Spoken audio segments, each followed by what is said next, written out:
তোরে আর তুই কই লই গেছিলি এদিকে ঠিক আছে এদিকে তুই কই লই গেছিলি আমারে হ্যাঁ আমি মারতে কিন্তু নিষেধ করছি আপু তোরে কই লই গেছিলি আমি নিষেধ করছি কিন্তু আপু তোরে মারতে তোর এখন জেতা রাখছি তোর জেতা রাখছি তোর কপাল ভালো তুই আমার কই লই গেছিলি আমি এত নিচে নামে গেছস এত নিচে নামে গেছো নিচে নামে গেছস আরে আমি জানি কি না হ্যাঁ তো আমারে কইছে সুন্দর কথাই যে তোর বইন্ডের লইয়া তোরে আমি টাকা দিব না এমনি করে তুই টাকা দিলে টাকা দিবি কিনা না দিবি এই দোকান আনি আজ আমার ঢাকা শহরে আবাসী করে লই যেতি আরে আমি কি জানি নাকি যে হ্যাঁ টাকা মনে করতে গেছি তাকে কি হয়েছে তুই তুই তাতেও তোর ভাই হিসেবে তুই আমার ভাই হিসেবে তাতেও তোর কোনো মনোতত্ত্ব হয় নাই তাহলে আমি যাই বেটা কোথায় যাই আমি থাই তোর তুই অনুতপ তো কি টাকা দরকার আমার তুই জুয়াই দেখ তো ভাই তুই কত ভালো একটা মানুষ ছিলি কত ভালো একটা স্টুডেন্ট ছিলি তুই জুয়াই পড়ে কত খারাপ কত নিকৃষ্ট হয়ে গেছিস অনেক বড় বড় কথা শিখে গেছো আমারে কি কইতেছিস তুই আমি কত নিচে নামে গেছি তাই না হ্যাঁ আমি তো নিচে নামছি এই নিচে নামার পিছনে কাগজ জানো তোরা আমার জন্মদাত্রী মায়ের হাত ক কেন জিজ্ঞেস কর আমার ঘর কেমনে ক কেন আমার বাপ কেমনে আচ্ছা আমি তোর একটু উদাহরণস্বরূপ বুঝাই হ্যাঁ এই যে আজকে আমার কিছু টাকার দরকার মানে আমি জুয়া খেলতে গেলে আমার কিছু টাকার প্রয়োজন আমার কেউ দিতেছে না সেটার জন্য তোরে নিয়ে আইছি তুই সুপারিশ করে আমার কিছু টাকা নিয়ে দে এটার জন্য তুই কি কইতেছস আমি নিচে নেমে গেছি যে জুয়ার আসরে বন্ডে নিয়ে আইছি তাই না কইতেছ আচ্ছা মানে এই জায়গায় আমারে আনার পিছনে যে তোগর হাত আছে তোরা এটা বুঝতেছস না তোরা আমারে কইতেছস আমি অমুক হয়ে গেছি তমুক হয়ে গেছি আচ্ছা আমার এই জায়গায় আহার কথা মানে যে এখন যে মনে করো তুই কইতেছস আমি নিচে নামে গেছি আমি জুয়া খেলতে খেলতে উন্মাদ হয়ে গেছি পাগল হয়ে গেছি তোর সেই বাই নাই আগের বাই থাকলে কলজা টাইনে সিরিয়াল আইতো তোর আগের বাইরে নষ্ট করছি কেডা তোরা বুঝতেছস না আমি বুঝাই দিতেছি মানে এখন টাকা চাইছি বিদায় তোর চোখে বাইসে গেছে আমি একজন জুয়ারু আমি একজন মানে নষ্ট হয়ে গেছে আমি খারাপ একজন হয়ে গেছি কিন্তু যখন এই জুয়া খেলে টাকা নিয়ে দিতাম তোরে মারে একটাবার কি জিজ্ঞাসা করছিলি কি রে তুই কাজ করস না কোন জায়গায় চাকরি করস না তুই করস লেখাপড়া এখন স্কুলেও যাস না কোন জায়গায় টিউশনিও করস না কিন্তু এত টাকা কই পাইলি জিজ্ঞাসা করছিলি থাম করস না। তুই যে কি কইতে চাইছিস সেটা আমি ভালো করে বুঝতে পারতাছি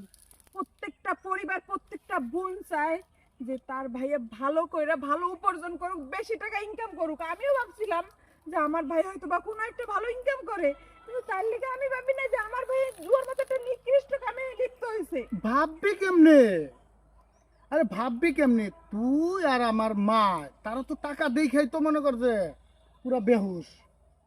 তোরে আমি কি কইছি তুই আমার কথাটা মাথায় নাস নাই তখন যদি একটাবার জিজ্ঞেস করতি যে ভাই তুই এ টাকা কই পাইলি কোন জায়গায় কি কাজ করস কিসের চাকরি করস আমার একটু কত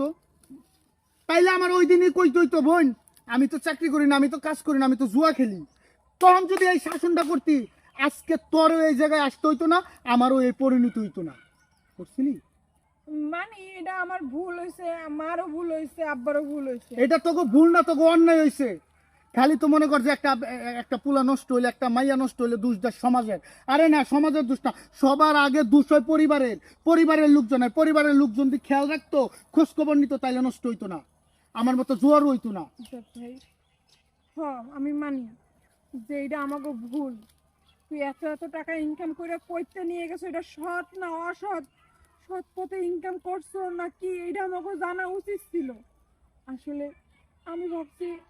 মাও ভাবছে যে তুই কোনো ভালো কাম পাইছস এর লেগেই মনে হয় কিন্তু না এটা কোনো পরিবারের কারো উচিত না যে এই টাকাটা সুন্দর করে আনন্দ ফুর্তি করে খরচ করা টাকাটা কোন জায়গা থেকে আইছে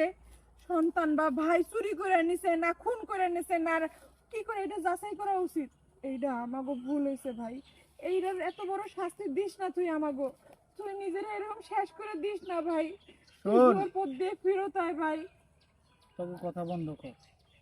বন্ধ কর তোকে আবেগের কথা একটা অন্ধ মানুষও যদি কোনো রাস্তা দিয়ে দৈনিকভাবে চলাচল করতে থাকে তো তখন তার এই রাস্তাটা না একদম হয়ে যায় মানে মুখস্থ হয়ে যায় কিভাবে যাইতে হইব কিভাবে করতে হবে তার এই রাস্তাটা সম্পর্কে পুরোপুরি ধারণা হয়ে যায় আমিও এই জুয়ার রাস্তায় থাকতে থাকতে আমার একটা ধারণা হয়ে গেছে কি ধারণা হয়েছে জানো এই জুয়ার জগতে কোনো শান্তি নাই কোনো মানে কোনো আরাম আয়েশ কিচ্ছু নাই এই যে আমি লক্ষ লক্ষ টাকা নিয়ে তগরে খাওয়ানোর পরে তোরা হাসি খুশি কিন্তু সারা রাত জানো আমার কেমন লাগে পুরো শরীরে না খুশখুশ মানে কামড়ায় রক্তের ভিতরে এমন করে কেন করে আমি জানি না মানে কি একটা অশান্তির মধ্যে থাকি আজকে তোরা আমি এই জায়গায় কেন নিয়ে এসেছি জানোস জিজ্ঞেস কর কেন তোরে আমি টাকা মানে টাকা নিয়ে আইতে মানে টাকা ধার নেওয়ার জন্য আনি নাই, তোরে দেখাইতে আনছি, তোরে বুঝাইতে আনছি যে তগো একটু সামান্য ভুলের কারণে আজকে আমার জীবনটা কই। আর ওই যে টাকা না, মানে আমি এই জুয়ার জগতে থাকতে থাকতে আমি হয়ে গেছি জুয়ার রাজা, আমি জুয়ার রাজা হয়ে গেছি। জুয়া খেলে আমার সাথে এখন আর কেউ পারে না। এটা দেখছিস না, এই প্রত্যেকটার কাছে আমি 50,000, 1 লাখ, 2 লাখ, 3 লাখ করে টাকা পাই, সব জুয়ার টাকা। আমি এই জগতে থাকতে থাকতে না পাই, ওই যে কইলাম না রক্ত খালি এমন এমন করে, অশান্তিতে ভুগতে ভুগতে আমি একদম বুঝা ফেলাইছি আমার কি করণীয়, আমার কি ত্যাগ করতে হইব আর কি ধরতে হইব।